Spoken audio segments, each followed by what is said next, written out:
Alam mo guys, masarap din to may chicken breast. Or like egg. Masarap din nilagang egg. Or quail eggs.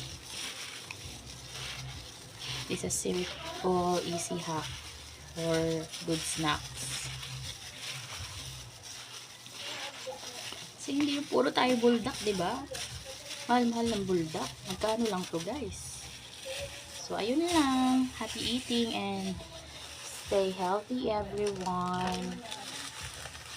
Ciao. Vlogger is yarn.